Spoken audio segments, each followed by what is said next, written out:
you periscoping? And Meerkat, so you'll be on both. Oh, he's double Double fiscal. So what is your ABC, ABC Vision.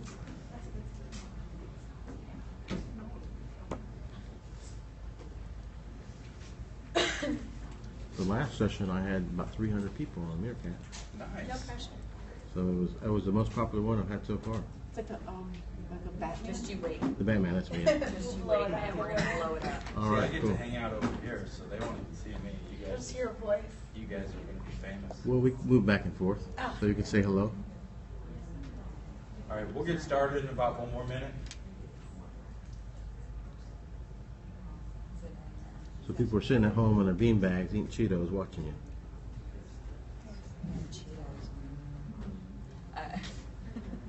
That's old line Ron White used to say. Ever been sitting at home on a bean bag eating Cheetos and you start watching those features and says, do you feel lost in life? Yeah. Do you feel you have no meaning? Yeah. Well, send me $100. Do you have $100? No. Change channel. You had me there. I said, you told me to send $100. All right, so we'll go ahead and get started. Good morning, everybody. Good morning. Hope you're having a good conference. I know I am. Had a blast yesterday. Today should be just as fun.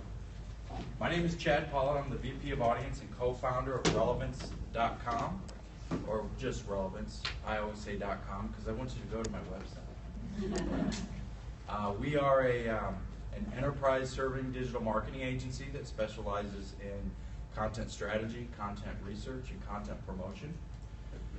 We also are a digital magazine. We have a full-fledged online magazine presence in the field of content marketing. So anybody here interested in content marketing, I recommend you give us a subscribe and check it out. Now, I'm going to keep this rather informal. I'm going to let the panel introduce themselves, and I've got a series of questions. I have them on my iPhone, so I'm not checking Twitter, I swear. And I want this to be interactive. So at any point, if you have questions, comments, you want to share anything with the panel, feel free. Just stick your hand up, and we'll get you in there too. All right, so without further ado, Joanna, we'll start with you. Okay, good morning. I'm Joanna Belby. My title is Social Media and Compliance Specialist for our software company Actiance. And when I say social media compliance, sometimes people jump. I think that's an oxymoron. However, I came to it really through two directions. One, I'm very social. I'm on all the social networks on a personal level. But I also worked at FINRA, which is a regulator of the securities industry. And I worked for them for a number of years, putting together educational programs, sometimes 300 in a year. And the purpose of those educational programs was to show our member dealers or the large broker dealers how to use, how to comply with the rules and regulations in the industry. So that's what I do. I work with our clients, show them how to be social while complying with the rules and regulations. Good morning, I'm Dana Strakowski. I work with Discover Card. I oversee all of their content strategy for social, our own properties. Keep you a little short, sorry. Good morning, everyone. My name is Erica Benton. I'm the Senior Customer Marketing Manager over at a little company many of you have heard of called LinkedIn. It's a little bit about my what I do there as Customer Marketing Manager. I like to say I have the best job in marketing. I talk to our happiest customers, find out what makes them so happy and successful, and then try to figure out how to help more of our customers be happy and successful at scale. And I came to that through a path via social media and communications. All right, well, let's go ahead and get started with some of the questions we have here. So, Erica, we'll start with you. The first question I have is, what does the social age mean to you personally and professionally? Sure thing. So, at a personal level, I find the current age in social to be very enabling and empowering, and I'm able to do more, stay connected more, engage more, and not just with people who I'm close to, my immediate friends and family, but also to former colleagues and coworkers and alumni, and recently had some conversations with some of my friends from high school that none of us are bothering going to our high school reunions anymore. We don't need to. We have Facebook. We know what's going on in each other's lives, so there's no reason to do the expense of the travel and all of that to go to a reunion. From a professional standpoint, I think it's really interesting because it's getting to the point where marketing is starting to be seen as an advisor to the rest of the business, and this is kind of how I ended up in customer marketing. Was that my roles in social media took me through a lot of skills that I'm sure many of you have as well around engagement, this customer first mentality that are starting to be seen as really, really valuable throughout the business. And so, coming from a PR and social media and communications background and moving through places where really kind of future-looking businesses said we want to make sure that we're incorporating a lot of that thinking into how our business runs across the board. For instance, over at Trend Micro, my role there was very rotational. And so I ran global social media for Trend Micro, and I also was seen as an advisor to the business. So I moved about from the marketing organization into the support organization, into the legal organization to help them understand social and think about how to apply some of the social practices to the things that they were trying to do in the business. Very interesting. All right, Dana? So my personal and professional, I think, collide in regards to the social age. I started on social pretty early, right when Twitter came out and of course when Facebook came out. My background is a little different. I used to be a sports journalist. So back in the day, I was working at this little radio station in Miami, and I got on Twitter. It seems fun, and started interviewing players and tweeting out things from games, and that's kind of where my fascination began. And I think now, fast forward years later, that I think it's finally catching up with my fascination and maybe minor obsession with social media. So it's very gratifying. When I first got on it, I tried to convince some of the baseball clubs to hire a person in-house to be a social media expert, and to see that they've finally done it about 10 years later, which is good. But for personal, now I left sports and I went to Campbell Soup for a little bit, started up social there, and now I'm at Discover Card, and heading up social content there, which is really exciting. So professionally, it's really, I think it's opened a lot of doors, and you're able to work with many different departments, and it's changed the industry of marketing and reporting, PR, everything, and I have to keep up with everyone's their shiny object syndrome and getting the news out fast. So it's really exciting to not necessarily jumping on everything real time, but to get information so quickly and have it at your fingertips at all times. I love it. For me, in terms of personal, it's a poetry for me. Social media is a way I can express my inner thoughts, and I'll express any kind of random thought or an event that I'm attending. I live tweet a lot at different events. It's a way that I can take the world and make it more understood to me, to understand it. I also love the randomness of it, having a random conversation with somebody that if I'm in Bangkok on vacation and wind up having dinner with that person in Bangkok, I use it on travel a lot. It flattens the globe for me in a way that I really like. Professionally, it's what I do. I am an evangelist, and I help regulated firms use social media who are, very reluctant to tap the power of it. So I have to explain how it can actually generate revenue and return on investment, so they feel comfortable moving forward. So it's almost a dichotomy. For me, it's fun, but when I speak with my clients, it needs to be all business. So I look at it a little different. So I believe the social age, what the social age has done, if whatever that concept is, what is the social age? Are we there today? Is it tomorrow? What did it happen yesterday? I don't know the exact answer to that. But what I believe it's done is move the power from brands to consumers, the power of their voice, right? I can't tell you how many times I've complained to Comcast or Panasonic on Twitter and got them to do what I wanted them to do, right? Fix my problem. It didn't used to be like that. It used to be all the power was with the brands. And now I feel much more empowered as a consumer. So for me personally, I feel more empowered. Now on the business side, I also feel empowered as well, because it gives me a relative flexible channel to communicate my brand message. So that's what it means to me personally and professionally. So let's go ahead and jump to the next question. Did anybody have anything they wanted to add to that? I actually, interesting that you bring it up like that, because one of the things that I was thinking about along those lines is that it's moving from a place where, as you said, the brand had control to a place where the consumer has control, but also the employees have control. They have a much bigger voice as individuals. And as a consumer, you don't want to be engaging with a brand anymore. You want to be engaging with the individuals and with the people, and those voices matter now in ways they never have before. Absolutely. The other thing I think exciting about it is internal social media, using collaboration tools in the workplace to work a different way, to work out loud, to basically bring back that hallway. You know, in the old days, we'd stick our head out from our office and we'd have a conversation in the hallway. Now we're so dispersed, we're global. So by using a collaboration tool, we can share ideas, collaborate, be visible, and be more in charge of our careers. Absolutely. Okay. All right, so my next question, and Joanna, we'll go ahead and start with you.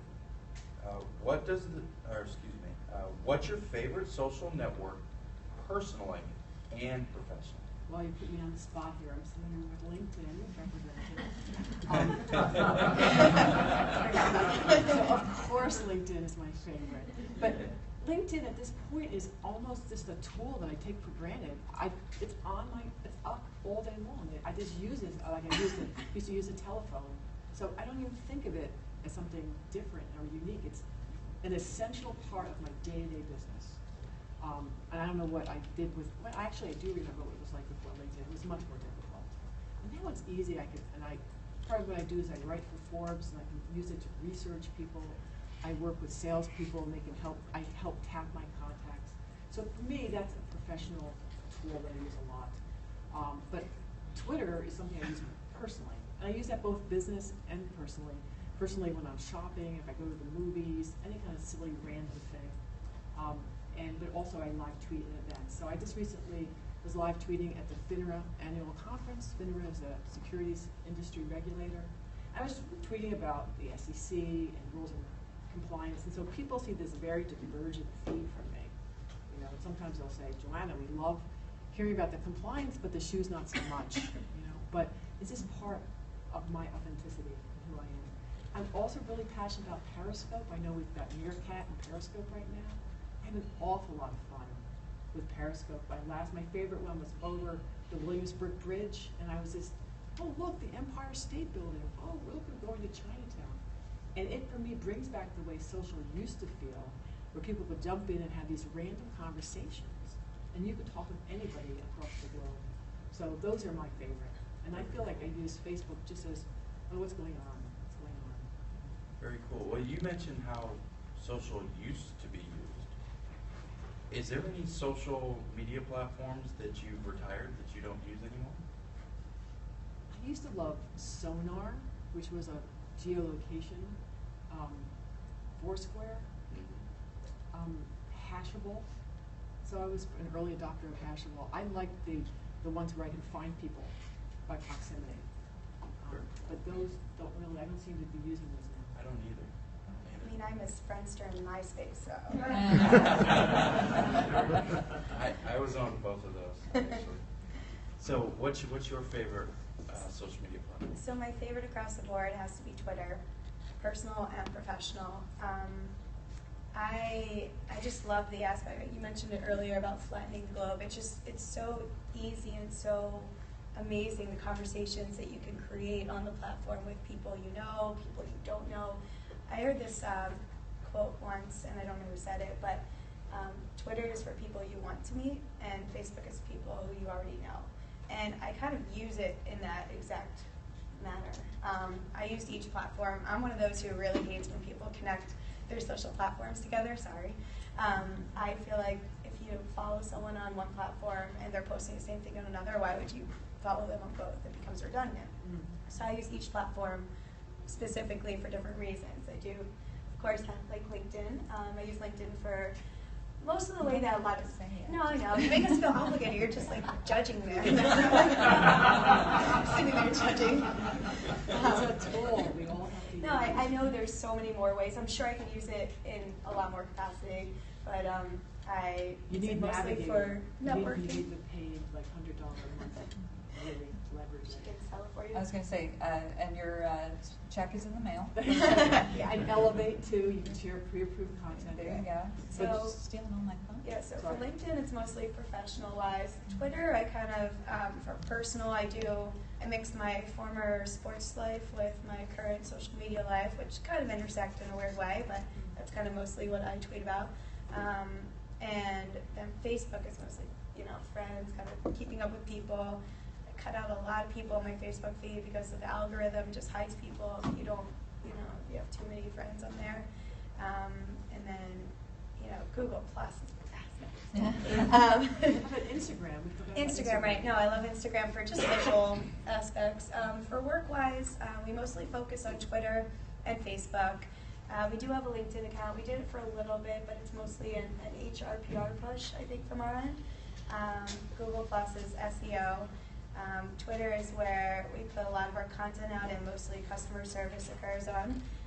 Also occurs, of course, on all the other platforms we're on, but most of the conversations happen on Twitter. And Facebook, we use more of a lifestyle aspect, so kind of telling stories about our brand and visualization, videos, commercials, things like that.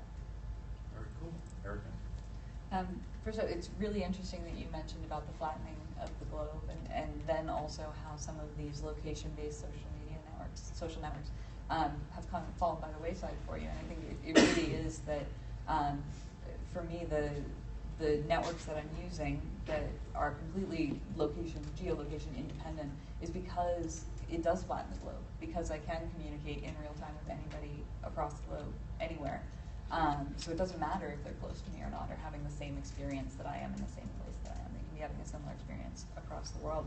I mentioned Facebook before. Personally, I mean, that really is where I stay connected to my friends and family. My family is spread out across the United States, and we don't see each other as often as we'd like to. So Facebook is really where I kind of get my heart and soul from. And professionally, LinkedIn is where I build my personal brand and my professional brand, and it's where I have done for years, and more so than anywhere else, it is the hub of all of my social efforts and all my professional efforts in a very public-facing way. Can I add something about Twitter? Yeah. I just think something's This really... is informal. Everybody jump in. We were talking earlier about giving the consumer and giving the employer, everyone basically, more power with using social media. One of the things that always kind of blows my mind, how things have changed and feeding into the shiny object syndrome and wanting everything instantaneously. Twitter is, for personal and professional, I think it's interesting. So you ever text somebody and they don't respond right away, and it doesn't always say they read. I mean, if you have an iPhone, it doesn't always says they read the thing, or even if it says they read it, they didn't write back. Like, why didn't you write back? Even just anyone. And then you see they tweeted. You go, come on, you're obviously using your device, so why didn't you write back? Or professional, the same way. If you tweet at an airline or Comcast or someone where you're complaining about something, you tweet at them, and then I find myself checking their feed, seeing if they tweeted or replied to anyone else before they replied to me. So you kind of measure it on a speed. That's a different kind of speed I think we measure it on, which I think is just fascinating. How instantaneous we want everything these days. That expectation. Yeah, that I'm expectation. guilty. Oh, I'm Guilty. totally guilty of that. One of the challenges of having these great networks is that, for me, I try to communicate in the way the people, my clients and people I work with, like to communicate. So some like text, some like email, some like direct messages. So I try to remember who likes what, Skype. So I'm communicating WhatsApp. I work with this person in the UK who never reads email. So I'll send her an email, I'll say, check your email. So you need to learn, try to remember what are people's preferences and to communicate on that channel that they prefer. Interesting. So for me, Twitter is my favorite. I'm like you, but I also have LinkedIn open the entire time I'm working. I'm always in LinkedIn. I get a lot of people hitting me up for sales on LinkedIn, so I don't really spend much time on the email part of LinkedIn because a lot of it's just people I don't really know just hitting me up. But other than that, I read a lot of the articles you guys, well, the users publish, and it's excellent content. From a media standpoint, I think what I don't know LinkedIn's vision, but I've seen it progress and where it's at today. I think it's amazing and cutting edge. And that's partly why I enjoy LinkedIn so much. Your check's in the mail also. Yes. Yeah. So, you know, I've been on LinkedIn for so many years now, and my personal strategy has changed a little bit. But now I'm at the point where when I get random requests from random people, even recruiters, I'm hesitant to accept them because I feel like if someone looks at my profile and it's kind of like there's some in common, it's kind of like I would recommend them or stuff like that. But just curious, do you guys send a lot of requests? Do you accept any requests? Even if I just met them once or had a conversation, I would accept that person, but not just a random recruiter. One of my favorite things about social media, and particularly LinkedIn, is I'll go to an event like this, and I'll have a lot of conversations and exchange business cards. And some people really resonate with me. I might have this intense conversation for 30 minutes, and I probably won't see that person maybe ever again. Or if I see them in a conference, I'll be too long, I won't remember their face. But I can connect with them and kind of follow them and get to know them over time. And so I love to be able to continue that conversation, and they become important to me. And I feel sad about all the people that I met 10 years ago or before then. Like, I think of them sometimes, and they're just gone. You know, but with using LinkedIn, they're not gone. I can connect and stay connected. And if somebody contacts me that I don't know, that I don't remember, with that random, non-personalized, I'll sometimes just send a note back. Do we know each other? Did we meet at a conference? Is there something special about my profile that interested you? And sometimes they'll ignore me, but sometimes they'll respond back, and they'll tell me why, and I'll commit. It's actually funny. Also, I expect a check for this. I had a conversation with someone the other day about, he carried he's not in here, but he carried a stack of business cards in a box and he put it in his pocket. I was like, that can't be comfortable. Why are you carrying that around? It's like, I need to give them out. I'm like, just go on LinkedIn. Like, when I meet people at conferences like this, I actually don't really carry business cards anymore. I just connect immediately on LinkedIn if I truly want to. I love business cards, like the whole ritual of a business card. Yeah, I definitely, I've kind of always espoused a quality over quantity connection mentality on any of my social networks. So it really is about, do I have a real connection with that person? If I meet you at a conference, we have a great conversation, I want to make sure that I remember that about you and that we have that connection before we're actually connected in the social world. And I do use Twitter to meet new people or find new people, in LinkedIn as well to find new people that I want to follow and that I want to stay connected with, understand what they're working on, what they're thinking about. So it really is a quality over quantity for me. I have no qualms if someone tries to connect with me that I don't know, saying back to them, I'm sorry, do we know each other? Did I miss something here? Because it really is, your network is precious. It's valuable. And that's your commodity and your asset to manage. And there's a limit on LinkedIn. There is. Yes, it's a secret limit. So there's an algorithm, so you can't randomly connect to all these different people. You'll be stopped at some point. Now, I have been told that you can ask permission to get that number increased. Erica? It's a secret. I cannot confirm nor deny those allegations. Vernon? So the favorite social networks that each of you listed, if I got them correctly, because I was taking notes, I may have missed something, they're all available on both desktop and mobile. And then Yes. of course there's Instagram and others like Periscope that's a more shiny object. I was waiting for that buzzword to come out. So And it very is- fun.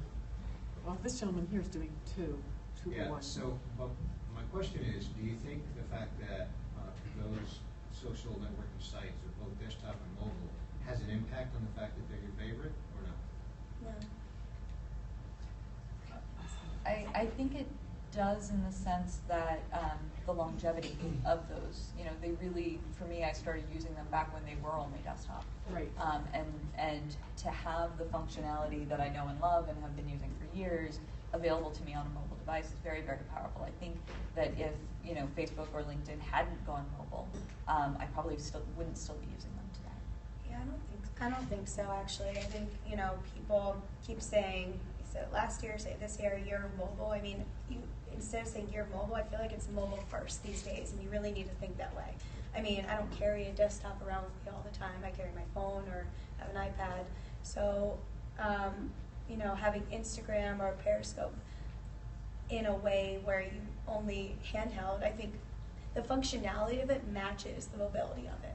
So, but also the other networks do too. So, I mean, I think, I don't know the stats, I'm sorry, but I know like the usage of it is, I mean, mobile, people use mobile for Twitter, I think, a lot more than desktop. I'm not sure, it depends, but I don't think the desktop thing really matters anymore. Yeah, I rarely use Twitter on my desktop, rarely. The other two, and LinkedIn I rarely use on the mobile device. So it's just whatever is most convenient. I'm a terrible typist, so I tend to like to type on a keyboard. I'm the same as you. Yeah, so if I'm doing something that's about not live tweeting, if I'm doing something careful, I'm going to do it on a keyboard. Yeah. So for me, the very first social media site that I ever used was MySpace, and I'm actually glad I did because it taught me rudimentary HTML. It got me started. But after that, it was LinkedIn, and then it was Twitter. Believe it or not, I actually joined Friendster after Twitter, but it was like in the same month. Friendster made it really difficult to delete your account. I tried it years later, I'm like, it's still the same. I think my account's still out there somewhere. But anyways, I think that those are my favorites, partly because I've had them the longest. And, well, we all know the MySpace story, so I won't even go into that. So let's go ahead and shift gears a little bit and talk about the biggest challenge in the social age for businesses, for personal brands, whichever direction you'd like to go. I think the biggest challenge in the social age is managing employees. You know, I mentioned a little bit before that the employee voices are stronger than ever and incredibly powerful. So employees are becoming more and more engaged and enabled and empowered to run their own careers and manage their own professional brands. And as a business organization, it can be very, very challenging to figure out how do you manage these people. And I would say the way to do it is to be engaging and enabling and empowering. Reid Hoffman, the co-founder of LinkedIn, has a book called The Alliance, and it's all about this shift in the relationship between employees and employers, this idea that it's no longer about sitting down at a 9-to-5 job and committing, 30 years of your life to it, and in return you get job stability and a gold watch at the end of the day. It really is a much more fluid relationship, and there's has to be ongoing conversations about mutual goals and alignment between the employee and the employer. And it requires a lot of flexibility in an organization. It's very difficult in traditional management structures to shift gears to that and to really think about being enabling and empowering for your employees.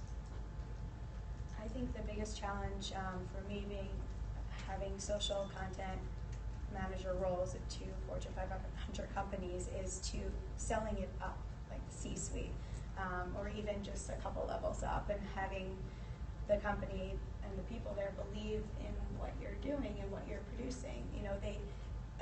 Finally, I think everyone knows that they need to be on it in some sense, but a lot of companies are still, as I'm sure you see with a lot of companies you work with, but are scared of what can happen in the space because they're not well versed in it. So along with creating the content, I find myself doing a lot of education. So you have to educate the people who aren't really versed in it, and then they still tend to go, I know it's shifting, it's starting to go more digital, but they still tend to go, TV first. And I keep pushing, let's turn the funnel over, let's start from social and digital, let's build a campaign that way and build it up, and maybe have a TV commercial come out of that. It doesn't need to be so structured. And pushing the limits it's exciting, but it's a little difficult, and it takes a lot of buy-in to make it happen. For me, the biggest challenge are identifying and mitigating the risk to an enterprise before you deploy social media at scale. So one set of risks has to do with IT and data security. You want to protect your proprietary information, your client's information, social security numbers, account information. You want to protect that data. And also the firm from excursion, people coming into the firm through malware. So as a social person, we're part of a tribe, and we may inadvertently click on links. So I know that an email, right, we know not to click on a bad looking link, right? So we know we don't click and download software. Everyone except for my husband, of course, who will click on any link. But for us, we're a tribe. We're a tribe, and we trust each other, and we follow each other. So we can inadvertently click on malware and bring it into the enterprise. So IT and data security is the first risk that firms need to mitigate. Second is governance and compliance. There's more than 10,000 rules and regulations in the U.S. alone around electronic communications. And every regulated entity, every corporation has its own set of rules that they need to adhere to. So there's this challenge of interpreting existing rules and regulations as they apply to social media. And the third risk, and almost the biggest one, is adoption. So once you've hardened your systems, you have policies in place, how do you get your employees to adopt and use social media?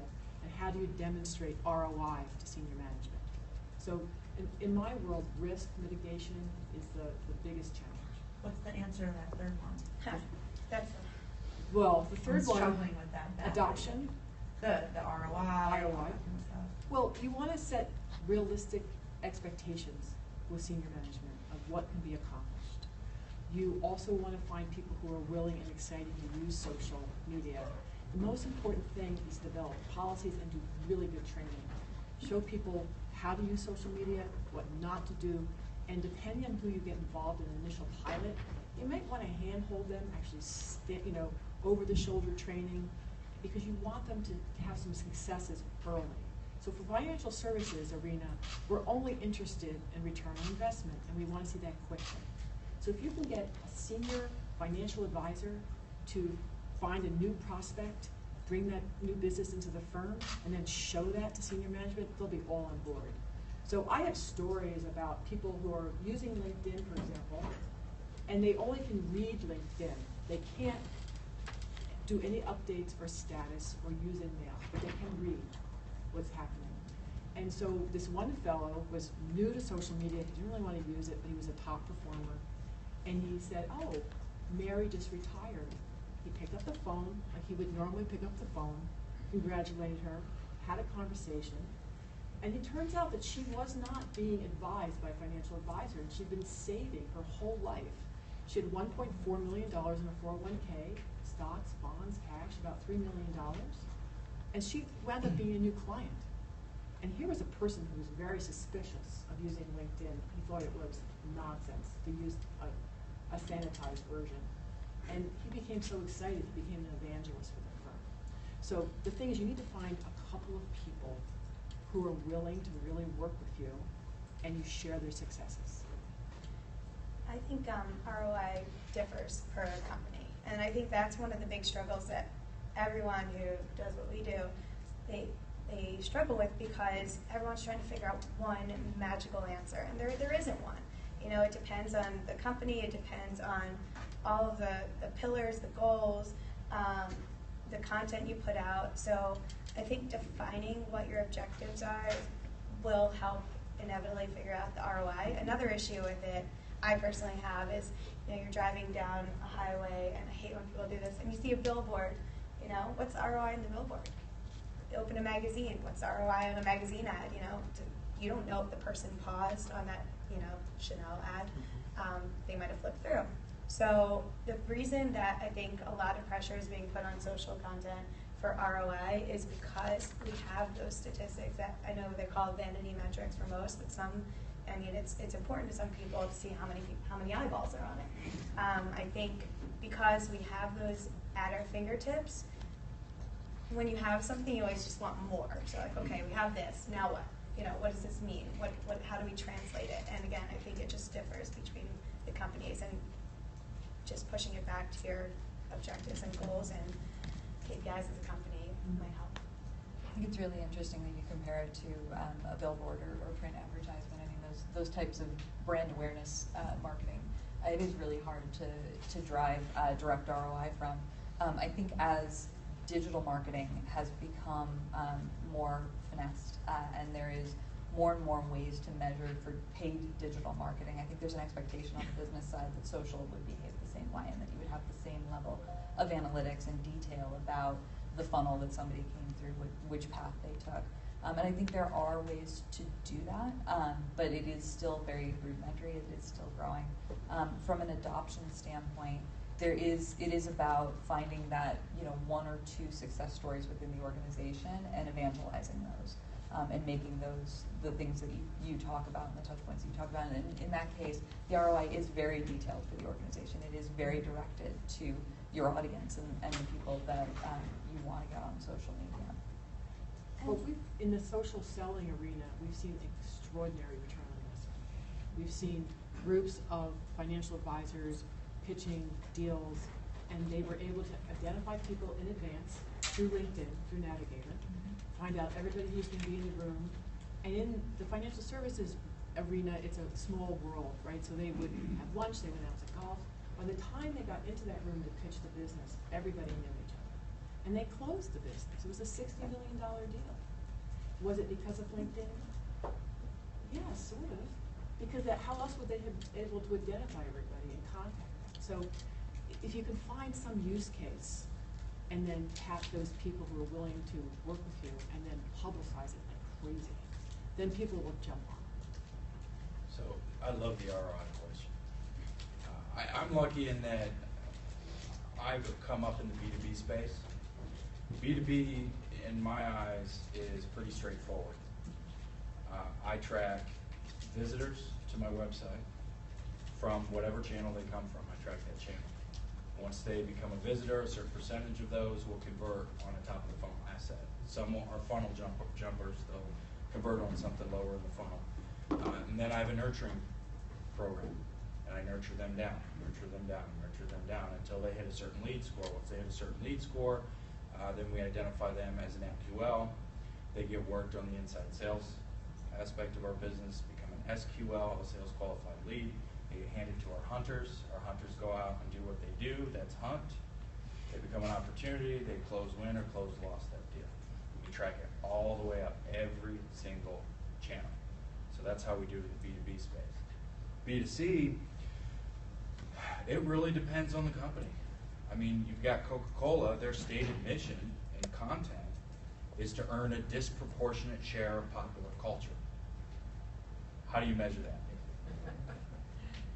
If anybody knows, please tell me, because I'd love to write about it. What was that? Hashtag happiness. Exactly, exactly. So, metrics probably around share of voice. For them, probably are built into that. So KPIs around that. I don't know how they determine ROI for that, but that would be my guess. I'm in a little bit of a complicated situation because my company's so big and we all have so many different functions. I work for Accenture, so people do so many. I've got a good friend of yours. Oh yeah? And it's hard to, it's just to connect everyone internally. So we're a knowledge company. We're not, measuring sales and stuff like that. So No, it's a lot of use cases. So we talked about the challenges. Before I forget, Yeah. I know somebody that worked at a firm that's competitive to yours. I can maybe connect the two of you Great. afterwards, and you can Sure. sort of talk about. Thank you so see what much. you- Let's talk about upside of the social age. We'll go ahead and start with you.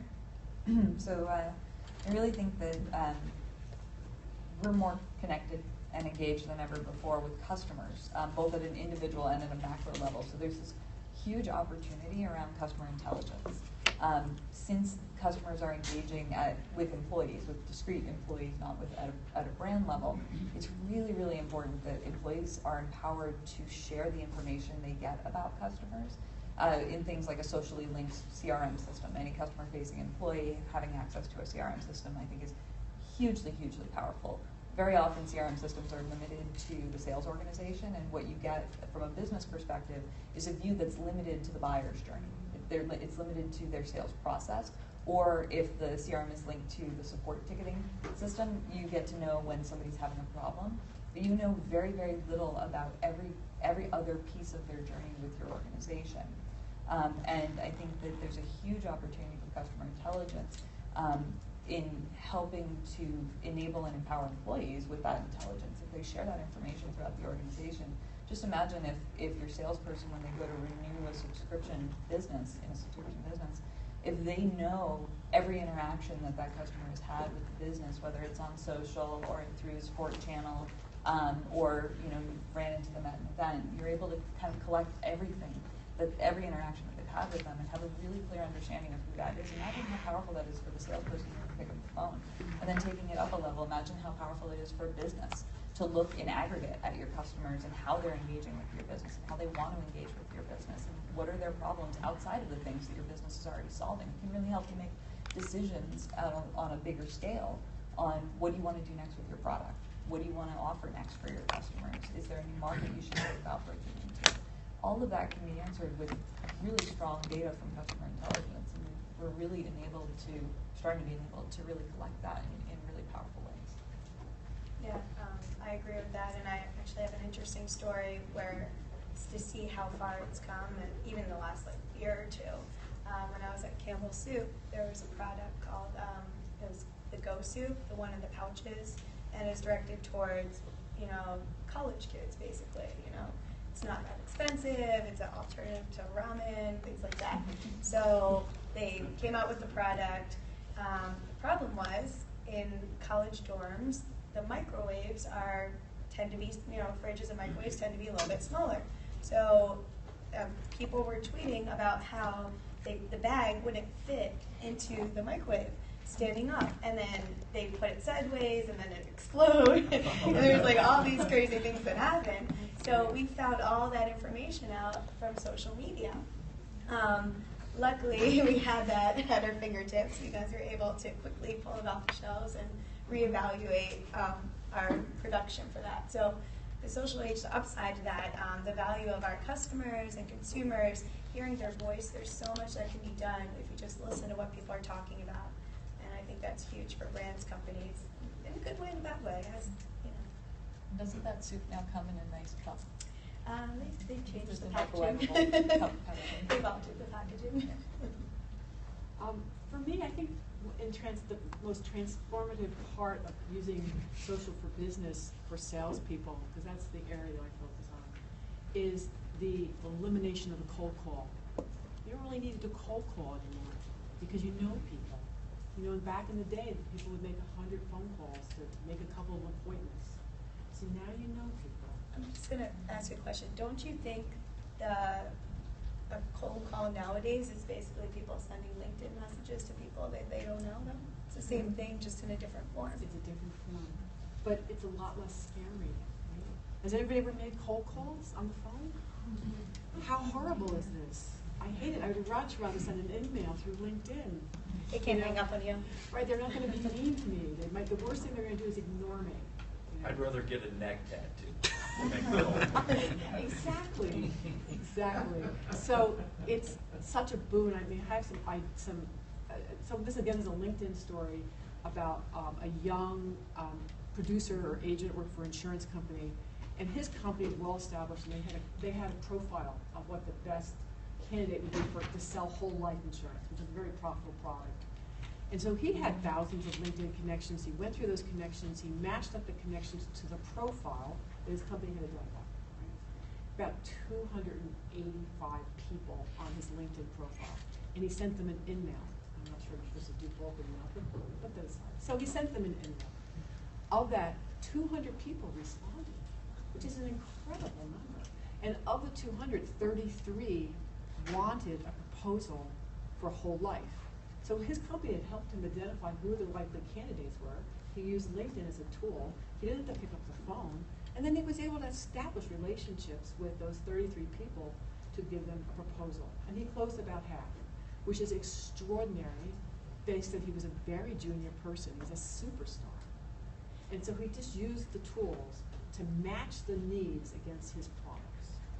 And if I could jump in on that, just spirit of full disclosure, Sales Navigator is the product line that I work most closely on, so you are my new best friend, and I'm going to start chatting with you about all of your wonderful clients. There's a lot of stories. But this practice, you know, starting from a profile of what does our ideal customer look like, is very powerful for a business, and using tools like LinkedIn, Sales Navigator to find the customers who fit that profile. And I think too that the stories that you're telling and relating about folks in the financial services industry, I think in general financial services has the right mindset for social selling. They think about their clients as relationships. They think about their connections and how they communicate with them as I'm developing trust, I'm developing a relationship, I'm providing value from the get-go. I'm providing advice and guidance as much as I can within my regulations and that's we treat you like you treat you, so. Exactly. So, and it's you're matching this need against the product. People poo-poo salespeople, but they offer a terrific service. You know, we need whole life insurance or health insurance or life insurance. We need these things. And how else are we going to buy them? You know, are we going to go online randomly? Well, yeah, maybe. But they're offering a service, and so that matching of the need with the service is really special. And as a customer, how powerful is it to only be reached out to by salespeople who know you well enough to know this is something I'm likely interested in? You know, we all hate getting that call. Hey, are you the right person in the business to talk to about blah blah blah blah? No, you know I'm not. All you have to do is Google my name. You see, I'm not the right person to talk to you about. Like this is not that that difficult. And as a customer, it's very powerful to feel like you're known and you're heard and you're kind of position and what you care about is respected by the sales organization. Another type of conversation people have is if there's money in motion, right? If I get married or I have a baby or I get a promotion or I change jobs or I retire, at those moments, money in motion, those are great conversation starters to ask about suitability for specific products, financial products. So one case is that people leave jobs and have the opportunity to roll over a 401k. So it's a great opportunity to have a conversation because you know that they've just left their job. So this is used in financial services as an important tool, and it's really changing the business. So the biggest upside I see, and you guys talked about it a little bit, is the one-to-one marketing. All this data that's being generated by each and every one of us on the internet. The most effective brands in the future are going to be able to leverage that data and turn it into actionable insight to deliver the right message to the right person at the right time on the right channel, right? To me, that's the biggest upside. We're not quite there yet. I know the CMO of Twitter yesterday was talking about push marketing. You know, I pull into my garage, my lights in my living room come on because it knows I'm there. Because I got my phone in my pocket that hits my internet and it turns my lights on. Right? And how we embrace that type of technology in our marketing, I think the social age is going to empower that. So that's the biggest upside I see. So let's talk about my favorite subject, content. So what role does content play in this social age? Well, for me, content is being helpful and useful. Like, what type of information can I offer to someone that I follow who are connected in some way that's going to brighten their day? Maybe it's a little humorous, or it's going to help them save for my retirement, or it's going to show them how to identify the right health insurance plan to buy. These are things that are important to people. So matching useful, helpful content that is in bite-sized pieces, that's shareable is very important, and it's a service. I think of it as a service when I'm posting things or I'm selecting articles.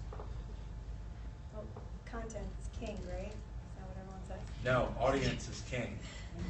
Distribution is queen. So content is obviously important in the social age.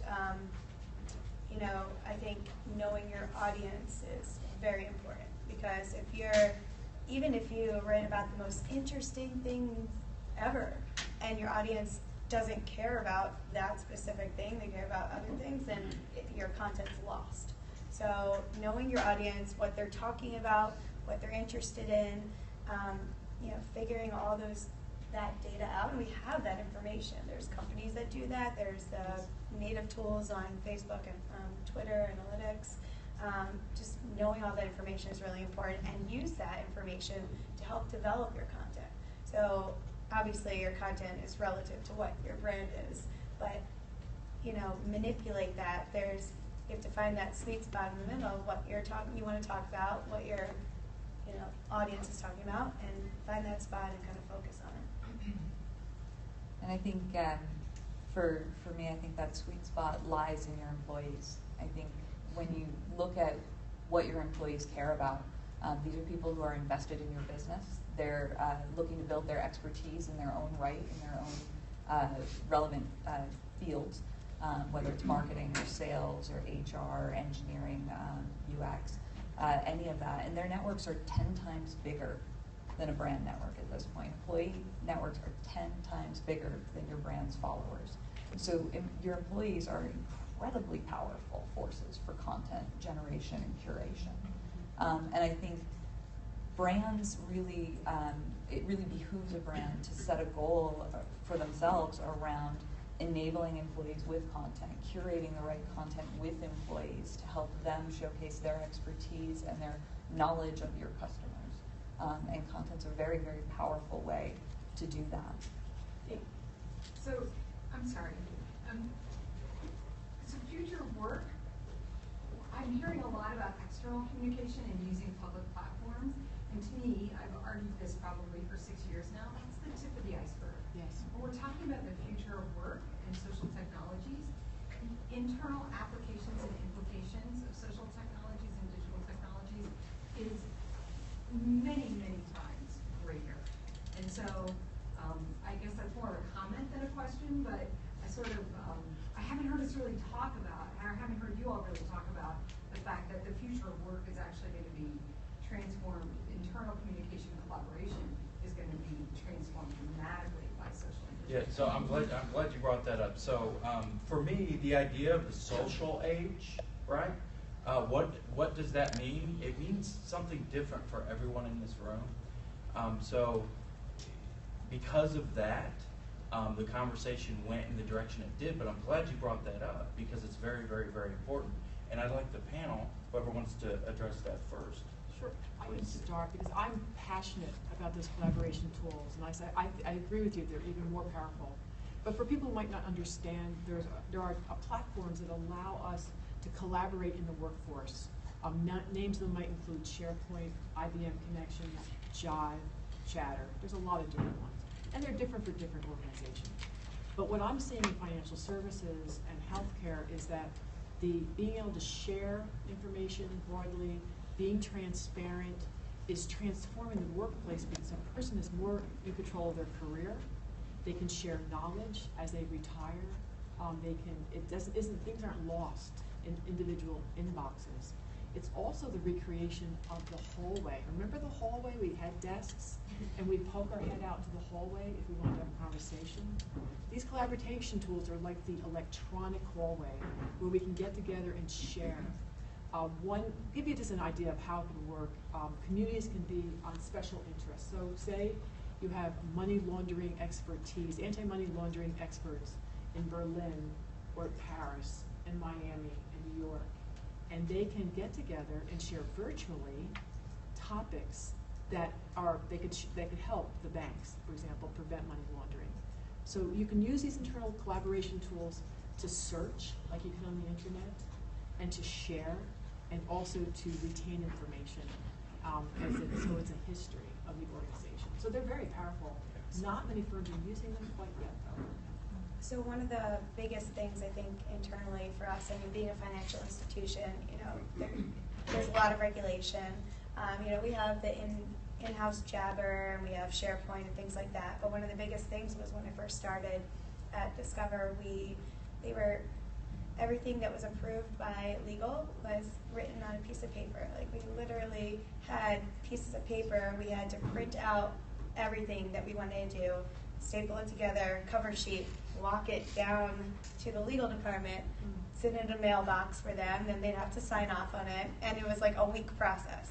I mean, the process still takes a little while, but one of the things that I'm proud of is I got everyone, for our team at least, for social media, onto an approval process online, which was great. So the workflow for that is amazing. I mean, I lose the exercise of walking to the legal department, of course, but I mean, it's just so helpful and you have everything, you're not losing paper. So also, it mitigates risk, to be honest, because you might not be able to read someone's handwriting, and you might write the wrong thing, or a paper might get lost, but now it's all in one place, and you can locate it, and I think it was one of the best things that happened for me, personally.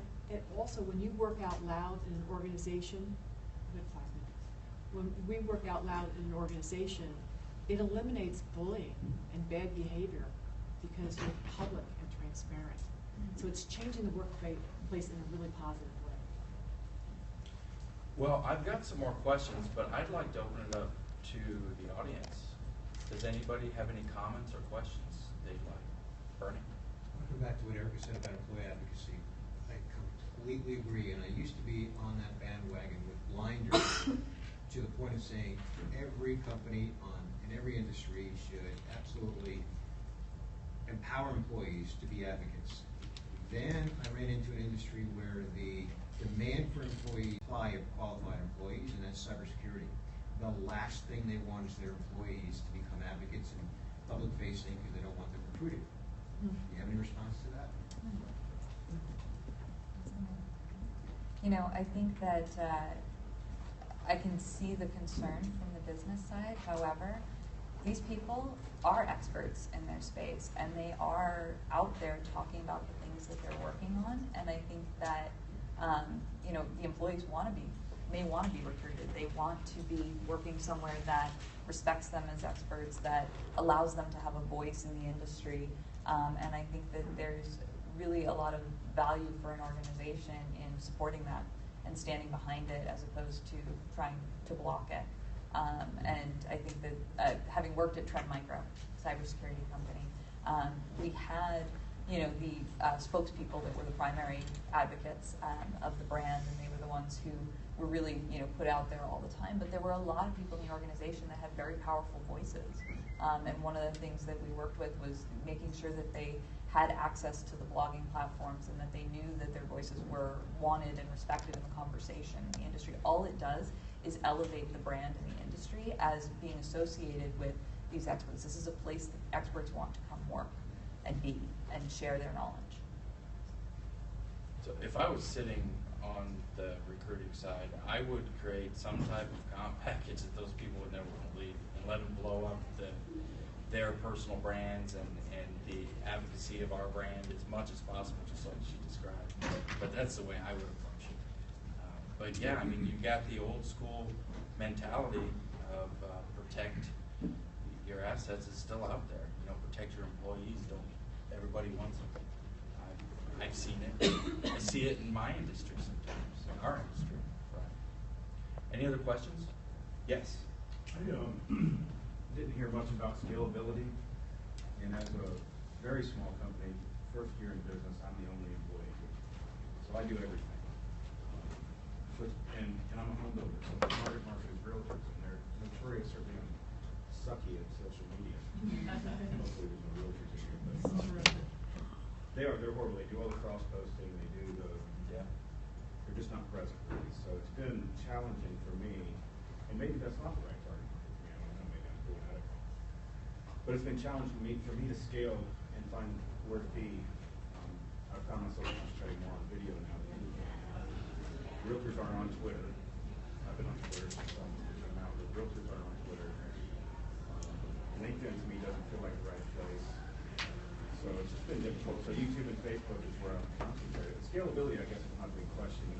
You have big teams and big brands and all that kind of stuff. It's always involving when you're just a small business. Yeah, so we were actually out of time. Keith, if you want to come up here. and our panel can address that with you. And you're all invited to come up and meet the panel members. Thank you, everybody. Thank you, guys.